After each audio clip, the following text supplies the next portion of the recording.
Hey guys, Merry Christmas! It's another Christmas already. Can you believe it? Woo! Wow. Time flies.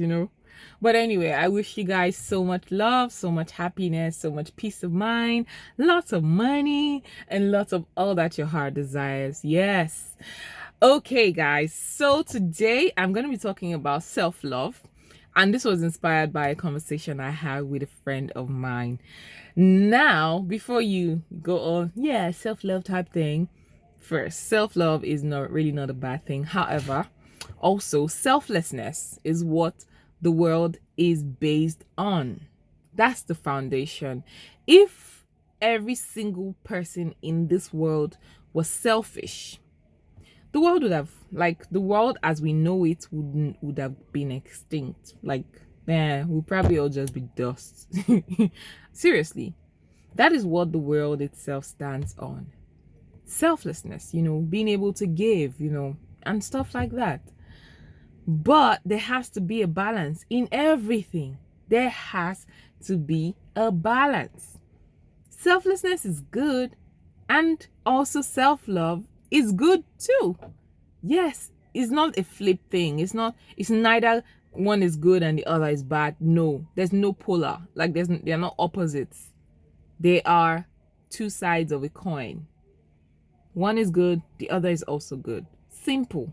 Now, let me tell you a little bit about the conversation. So he told me he got a job, a gig. He did a gig and he got paid. And then I asked him what he was going to do with the money, and then he said, "Oh well, I'm gonna do blah blah blah blah blah with this money." And at the end of the day, he was going to give everything away, buying things for people, being that it's Christmas and stuff like that. Nothing for himself. And I asked, when was the last time you got yourself something? I was like, no, I really don't need anything. I said, okay, you really have to get yourself something, because I already know this guy to be a very selfless person. Like, he's the kind of person that probably really doesn't think he needs anything, which is good. But you actually do. You do. You do. You do. Yeah, we all do. Our needs are endless, remember? Okay, so back to the conversation. And then he was like, oh, maybe I'm going to get myself a pen. I'm like, you have a pen already. Like, I'm sure the one thing you need right now is definitely not a pen. And I said, when was the last time you got yourself a shoe, a footwear? And I was like, it's been a while. And I was like, oh, really? Get yourself a footwear. And I was like, no, I'm not going to do that, blah, blah, blah. Because obviously he was probably feeling guilty, maybe feeling like some other person needs something else that, I don't know, whatever the reason is. Now, what I want to say is, I want to give you this analogy. A tank, if there were to be a tank that gives people water, that tank needs to be refilled. If not, the tank will not have water to give anybody else. You have to fill your tank. You need to. If not, you have nothing else to give. I've heard cases of, like, women in families that, they like women, they are expected to be the person who keeps giving. You give your time, you give your everything to your family. You don't have me time anymore. You don't even want to buy anything else for yourself because your family needs this, your kids needs this, your husband needs blah, whatever. I've heard cases of women like this who always end up like, you break down because people are only willing to get from you and not very reluctant to give back.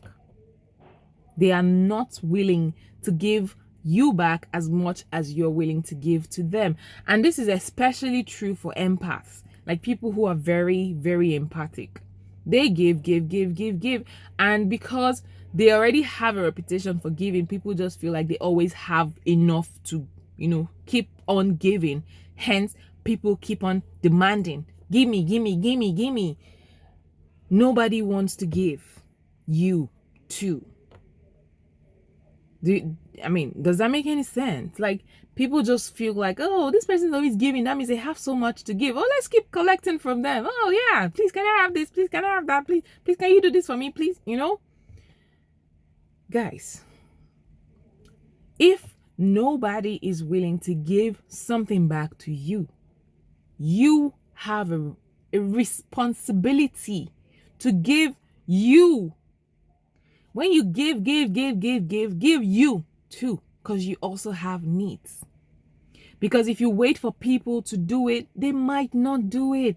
And at the end of the day, your so-called good is going to no longer be exciting. It's no longer going to be fun. It's no longer going to be pure the way it's supposed to be. It would be filled with hate or more like high service. Like, oh, okay, let me just do it so that they would not say I'm not doing it. Or people already know me to be the kind of person who gives. That means I have to keep up with that give it thing. Guys, you have to give you what people are unwilling to give you. Because you need it. If it's something you need, give it to yourself. Trust me, it would be equally as fulfilling. I can almost promise you that it will be equally as fulfilling. Do something for you. Being selfless is not a bad thing. It's good to be selfless, but you also need to give yourself some love too, so that you will not run out of love to give. Love is not something you run out of, but honestly, as humans in this 3D body, sometimes as much as you give, you also want to get back. That is my Christmas message for you. Do something nice for you too. When you're buying people Christmas presents, buy yourself a Christmas present too. You have also been a good girl or a good guy. Yes, you deserve something nice too. Okay? See you guys in my next video. But before you go, please click the subscribe button, the like, the share button, or the dislike one if you don't, if this content doesn't resonate with you. I love you guys. I think you're magic, and I know you are. So I'm gonna see you in my next video. Guys, stay magic. Bye. Merry Christmas.